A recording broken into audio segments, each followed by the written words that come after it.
আসসালামু আলাইকুম। আশা করি সবাই ভালো আছেন। আজকে আপনাদেরকে সহজ করে দেখিয়ে দিচ্ছি। আজকে আপনাদের মাঝে নিয়ে এসেছি গরু গোস্ত সহজ রেসিপি। আজকে সহজভাবে আপনাদেরকে গরু গোস্ত রান্না করে দেখিয়ে দেব।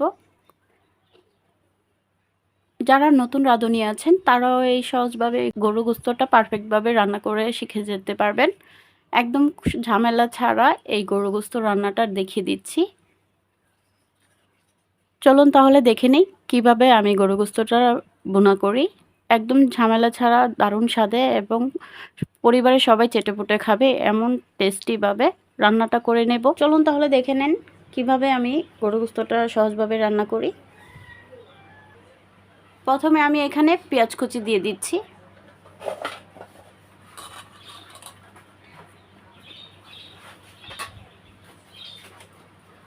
আর দিয়ে দিচ্ছি এখানে 2টা তেজপাতা ছিঁড়ে দিয়েছি, 4টা এলাচ দিয়ে দিচ্ছি, 3টা লং, আর দিয়ে দিচ্ছি 4টা দারচিনি, আর দিয়ে দিচ্ছি কয়েকটা গোলমরিচ, আস্ত গোলমরিচ দিয়ে দিচ্ছি। আপনারা চাইলে বেটেও দিতে পারেন। আর অল্প একটু বেটে দিয়েছি পেঁয়াজ। আজকে আমি কোনো মাখামাখি করব না, আমি ডাইরেক্ট চুলায় বসিয়ে দিয়েছি। আমি আজকে একদম সহজভাবে দেখিয়ে দিচ্ছি রান্নাটা। আমি আদা আর রসুন একসাথে পেস্ট করে নিয়েছি। এখন দিয়ে দিচ্ছি 1 চামচ পরিমাণে আদা আর রসুন বাটা, 1 চামচ দিয়ে দিচ্ছি জিরে বাটা, হলুদ গুঁড়ো দিয়ে দিচ্ছি 1 চা চামচ, আরও হাফ চামচ দিয়ে দিলাম হলুদ গুঁড়ো। জালটা যার যার ইচ্ছে মতো দিয়ে নেবেন। আমি গরু গোস্তটা একটু ঝাল ঝাল পছন্দ করি, তাই আমি এখানে 2 চামচ মরিচ গুঁড়ো দিয়ে দিয়েছি।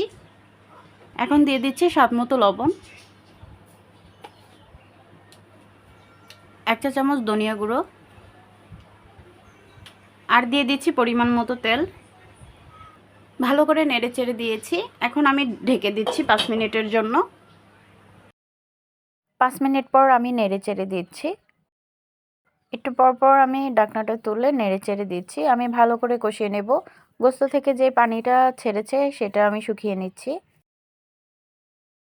আবারও নেড়ে চেড়ে দিচ্ছি। গরু গোস্ত রান্না করার সহজ টিপ হচ্ছে ভালো করে কষিয়ে নিয়ে পানিটা গরম করে দিয়ে দিবেন। তাহলে দেখবেন গরু গোস্তটা ঝটপট রান্না হয়ে যাবে আর গরু গোস্তটা অনেক নরম হবে। গরু গোস্ত রান্না করলে ভালো করে কষিয়ে নিলে খেতে অনেক মজা হয়। আমি কয়েকটা কাঁচামরিচ দিয়ে দিয়েছি। এখন আবার নেড়ে চেড়ে দিয়েছি। আমি পানিটা শুকানো আগ পর্যন্ত অপেক্ষা করব।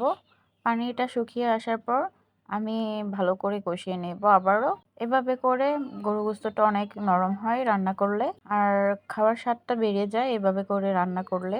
যারা কখনো রান্না করেন নাই এভাবে গরু গোস্ত, তারা একবার হলেও ট্রাই করে দেখবেন কতটা টেস্টি হয় এভাবে করে গরু গোস্ত রান্না করলে। আর সবাই বাসায় সবাই চেটেপুটে খাবে এভাবে করে রান্না করলে। এতটাই মজা হয় এই রান্নাটা, একবার না খেলে বুঝতে পারবেন না।